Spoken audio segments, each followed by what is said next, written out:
Assalamualaikum warahmatullahi wabarakatuh. Apa kabar anak-anakku semua?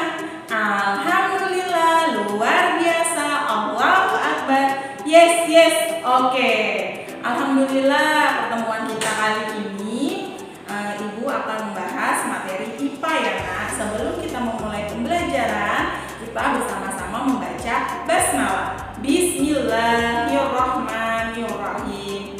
Ya, anak-anakku, pembahasan kali ini materi IPA di tema 5B, subtema 1 mengenai pernapasan pada hewan dan manusia. Nah, kita membahasnya yang pertama kali ini tentang pernapasan pada hewan ya. Pernapasan pada hewan, pertama, hewan mamalia. Hewan mamalia memiliki organ pernapasan yang prosesnya sama seperti manusia, yaitu melalui hidung, tenggorokan, dan paru-paru. Mamalia air seperti lumba-lumba bernafas dengan paru-paru. Lumba-lumba bernafas dengan cara muncul di permukaan air.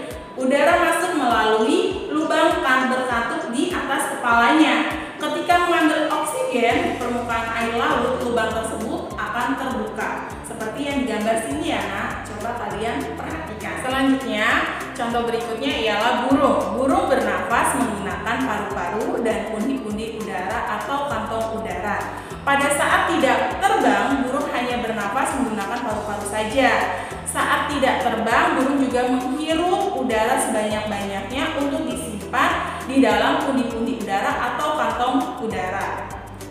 Saat terbang, burung tidak menghirup udara, melainkan menggunakan udara yang ada di dalam pundi-pundi udara atau kantong udara. Jadi, saat terbang, pundi-pundi di udara itu akan mengalirkan ke paru-paru. Berikutnya ialah katak. Katak bernafas menggunakan paru-paru dan kulit. Kulit katak selalu basah dan lembab agar proses pernafasan melalui kulit dapat berlangsung. Anak katak atau berudu hidup di dalam air dan bernafas menggunakan 3 pangsang insang luar. Insang luar berupa lembaran-lembaran kulit luar yang halus dan mengandung pembuluh darah kapiler. Setelah berumur 9 hari, berudu bernafas dengan insang dalam. Seiring dengan pertumbuhan berudu menjadi katak muda, insang menyusut dan paru-paru mulai berfungsi. Ya, selanjutnya kita bahas tentang organ pernafasan ikan ya. Ikan bernafas dengan insang. Proses pernafasan ikan terjadi dengan cara membuka dan menutupnya mulut bergantian dengan membuka dan menutupnya insang. Cacing. Cacing merupakan hewan yang bernafas secara langsung, yaitu oksigen masuk ke dalam tubuh tanpa melalui organ pernafasan. Cacing bernafas melalui permukaan kulit yang banyak mengandung pembuluh darah. Permukaan kulit cacing tipis, basah, dan berlendir, memudahkan untuk menyerap oksigen. Oksigen yang diserap melalui permukaan kulitnya kemudian diikat oleh darah dan diedarkan ke seluruh tubuh. Karbon dioksida dan uap air juga dikeluarkan melalui permukaan kulit. Ya anak-anakku, contoh terakhir organ pernafasan pada hewan ialah serangga ya. Serangga bernafas dengan trakea. Trakea memiliki struktur bercabang-cabang yang menembus struktur jaringan tubuh yang biasa disebut trakeol. Trakea akan berakhir pada lubang kecil yang disebut spriakel. Spriakel merupakan tempat keluar masuknya udara pada serangga. Anak-anakku, setelah kalian tadi menyimak tentang pembahasan organ pernafasan pada hewan, selanjutnya kita akan membahas organ pernafasan pada manusia.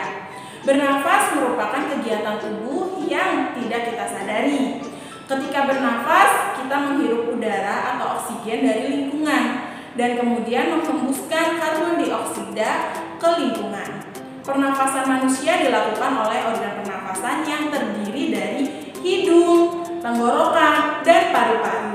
Anak-anak, untuk agar lebih paham lagi, kita simak ya video pembelajaran mengenai organ pernafasan pada manusia. Kamu tahu enggak kalau alat pernafasan kita terdiri atas hidung, pangkal tenggorok atau laring, batang tenggorok atau trakea, cabang batang tenggorok atau bronkus, dan paru-paru. Iya, Pipo. Melalui lubang hidung, udara mendapatkan jalan keluar dan masuk ke dalam tubuh kita. Tapi, selain itu, udara juga dapat keluar masuk melalui mulut loh. Namun, jika kita bernafas menggunakan hidung, akan lebih baik loh, Pipo. Karena terdapat lendir dan rambut-rambut halus. Rambut-rambut halus ini berfungsi untuk menyaring udara yang mengandung debu, kotoran, dan kuman penyakit. Benar sekali, Lula. Selaput lendir berfungsi untuk mengatur suhu udara yang akan masuk ke paru-paru dan mengatur kelembapan udara agar sesuai dengan kelembapan tubuh. Hidung juga jalur yang langsung terhubung dengan alat pernafasan berikutnya, yaitu tenggorokan. Tenggorokan merupakan alat pernafasan manusia yang kedua. Pada tenggorokan terdapat laring atau pangkal tenggorok dan batang tenggorok atau trakea. Pada bagian dalam dinding batang tenggorok terdapat selaput lendir dan rambut-rambut halus yang selalu bergetar yang berfungsi menghalangi benda-benda asing yang akan masuk ke paru-paru. Pernahkah kalian tersedak? Kamu pernah enggak, Lula? Pernah banget, Pipo. Itu kenapa ya, by the way? Tersedak merupakan gerak refleks untuk mengeluarkan kembali benda atau makanan yang masuk ke saluran pernafasan. Oh, aku tahu. Gerak refleks adalah gerak cepat dan otomatis yang menanggapi rangsangan dari luar organ, kan? Iya, Lula. Kemudian pangkal tenggorok yang disebut juga laring menghubungkan hidung dengan batang tenggorok atau yang biasa disebut trakea. Pada ujung trakea terdapat bronkus, yaitu percabangan yang menghubungkan trakea dengan paru-paru kiri dan kanan. Paru-paru terletaknya di dalam rongga dada, kan, Pipo? Jika kita menghirup udara, maka udara masuk ke paru-paru. Lalu kemana lagi ya? Melalui bronkus menuju cabang dari bronkus yang disebut bronkiolus dan berujung pada gelembung paru-paru yang juga disebut dengan alveolus. Pada alveolus ini kan yang terdapat pembuluh darah, di mana terjadi pertukaran gas oksigen dengan karbon dioksida.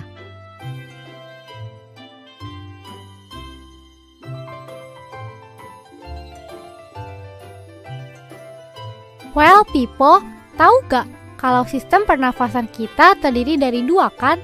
Yaitu sistem pernafasan dada yang umum kita lakukan dan juga sistem pernafasan perut. Jelasin dong, Pipo, apa sih perbedaan detailnya? Pernafasan dada terjadi karena gerakan tulang rusuk oleh otot-otot antar rusuk. Pengambilan udara terjadi saat otot antar rusuk berkontraksi atau mengerut, sehingga tulang rusuk terangkat ke atas menyebabkan rongga dada dan paru-paru membesar. Oh begitu, berarti pengeluaran udara terjadi saat otot antar rusuk berelaksasi atau mengendur. Saat itu, tulang rusuk turun ke posisi semula, menyebabkan rongga dada dan paru-paru mengecilkan. Ya, benar sekali.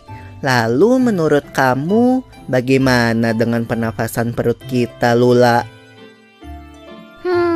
Aku belum yakin banget sih, Pipo. Jelasin dong.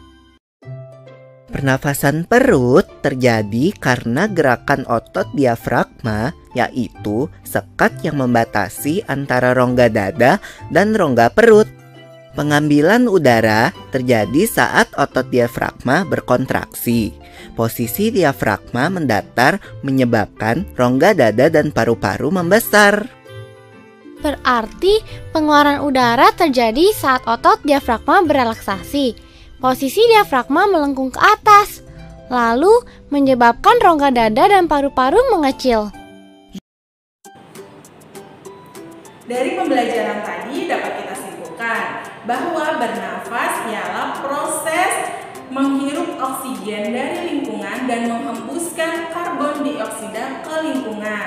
proses bernafas ini setiap makhluk hidup memiliki organ pernapasan yang berbeda. Demikian pembahasan kali ini. Semoga kalian dapat memahami dan mengerti materi yang sudah Ibu sampaikan. Sampai jumpa di pertemuan selanjutnya ya nak. Wassalamualaikum warahmatullahi